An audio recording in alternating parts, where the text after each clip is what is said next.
بسم اللہ الرحمن الرحیم۔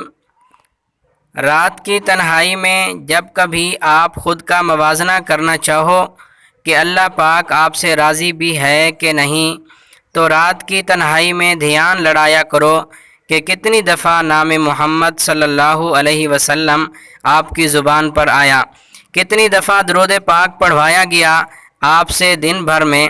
وہ جو رب العزت ہے نا، کبھی کسی غیر یا ایسے انسان کی زبان پر اپنے محبوب کا نام آنے ہی نہیں دیتا جس سے وہ ناراض ہو، دنیا داری میں الجھائے رکھتا ہے انہیں ہر وقت۔ اور یہ بات تو آپ دل سے نکال ہی دو کہ درود شریف آپ خود پڑھتے ہو، اللہ رب العزت آپ کو یاد دلاتا ہے کہ پڑھو، آپ کا دھیان اس طرف لاتا ہے کہ پڑھو درود شریف، یاد کرو کہ اچانک آپ کے دل کو اداس اور بھاری کر دیا جاتا ہے تو فوراً درود شریف پڑھنا شروع کر دیتے ہو۔ یہ بھی عنایت ہی عنایت ہے میرے رب کی صلی اللہ علیہ وسلم۔ جب بندہ اللہ تعالیٰ کو یاد کرتا ہے تو امتحان ہوتے ہیں کہ وہ کتنا ثابت قدم ہے۔ ثابت قدمی ایسی صلاحیت ہے کہ جس کے بعد مشکلیں آسان ہو جاتی ہیں۔ وہ جان لیتا ہے کہ ہر مشکل ہمیں پہلے سے زیادہ مضبوط بنانے کے لیے ہے۔ مشکل کا انعام آسانی ہے اور آسانی کے بعد ایک اور امتحان آتا ہے، اور اس طرح زندگی آگے بڑھتی ہے۔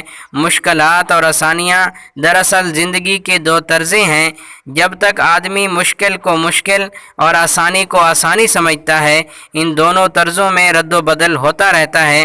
جو اصول ان دو طرزوں سے آزاد کرتا ہے وہ ہر شے کو من جانب اللہ سمجھ کر گزارنا ہے۔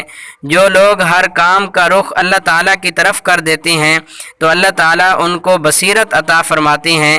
ذہن کا فرما برداری سے نافرمانی کی طرف جانا ناشکری ہے۔ جس وقت ذہن نافرمانی کی طرف راغب ہو تو سمجھ جانا چاہیے کہ یہ نافرمانی کا پیٹرن ہے۔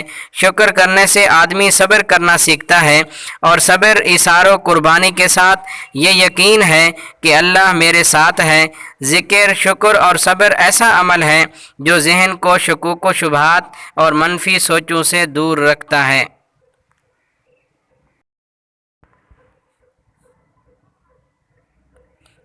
پتہ ہے خدا کب ملتا ہے؟ جب تم ٹھوکر کھاؤ، جب تم کبھی دکھی ہو، جب تم اپنی محبوب چیز، محبوب رشتہ گنواؤ، دکھی دل کے ساتھ اللہ تعالیٰ کے پاس جاؤ۔ ایک وہی تو ہے جو ٹھکراتا نہیں، تھک ہار کر اللہ کو یاد کر کے ایسا لگتا ہے اب کی بار مجھے خود سے اکیلا نہ کرنا، مجھے چھوڑنا نہیں، سیدھی راہ دکھاتے رہنا اور سب کو نیک ہدایت دینا، آمین۔ اگر آپ نے ہمارے چینل کو ابھی تک سبسکرائب نہیں کیا تو آپ ہمارے چینل کو سبسکرائب کر دیں۔ جزاک اللہ۔